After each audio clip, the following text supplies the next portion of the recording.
Welcome to my new video. In previous video you have seen I have discussed the types of sentences and that I have done on two bases, according to function and according to structure. So today in this video I will discuss the according to function part with example. So first is assertive sentence. Now what is the definition of the assertive sentence? These sentences make a declaration in the form of a statement, opinion, suggestion, proverb, or universal truth. In short, sentences we see in general all are assertive sentence, and it can be positive or negative both. Now look at the examples. First example is Ram is going to meet his friend. So it is the most simple basic statement. Okay, now if I would say that Ram is not going to meet his friend, it would also be assertive. Okay, understand? Okay, now next example is the sun rises in the east.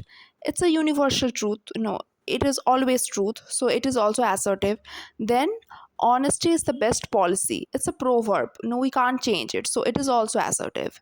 Then last example is Ritik Roshan is the best dancer. So it is kind of opinion. I'm telling my opinion, so it is also assertive.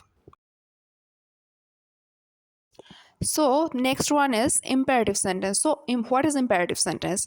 Imperative sentences are those sentences with which we give order, instruction. Command means instruction, advice, request, proposal, or suggestion. For example, the first example itself, the first example is saying that get out. So we are instructing someone, we are giving order that get out, just get out from my room or get out from the class. So this is denoting order, command, instruction. So it is an imperative sentence. The next one is always speak the truth. So I'm advising someone that you should always speak the truth, so it is advice, so it is also imperative sentence. Then please pass the paper, so it's a request first of all. And how do we know that it's a request? Simple, by seeing the word please. So wherever, in whichever sentence the word please is there, you will get the idea that it's an imperative sentence. Then the last one is a suggestion. Let's do the pending work and we should finish it. So it is an imperative sentence. Simple. So now all of you have heard the term interrogation or to interrogate someone, right? For example, some murder happened and agencies are interrogating the culprit. So what does that mean? That agencies are asking the culprit. So always remember that interrogation or to interrogate or the word interrogative, these all means that to ask or to question. So interrogative sentences means to ask questions. Okay, and we use wh word and a verb to frame an interrogative sentence. A question mark comes after such question.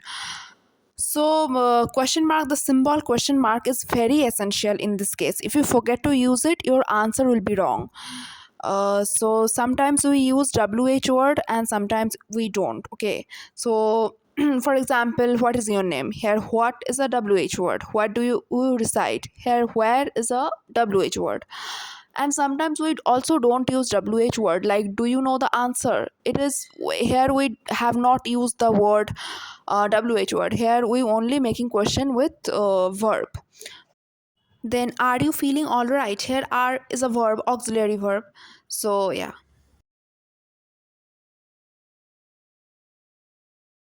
And the last one is exclamatory sentences. So these sentences express strong emotions or feelings such as joy, sorrow, surprise, regret, etc. For example, the first example itself, hooray, India won the match against Pakistan. So we are expressing joy, we are expressing our happy state that India has finally won the match against Pakistan. So hooray for joy. Next example is alas, Rahim passed away due to throat cancer. So we are deeply hurt, we are deeply sorrowful that Rahim passed away, Rahim died. So we are regret. expressing regret, sorry.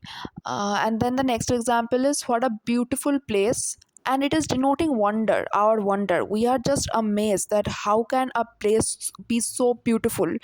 So for these examples, we should use exclamatory sentence, and you should always remember that exclamatory sentences, whenever we use the word hooray, alas, or everything, we should always end it with exclamation marks.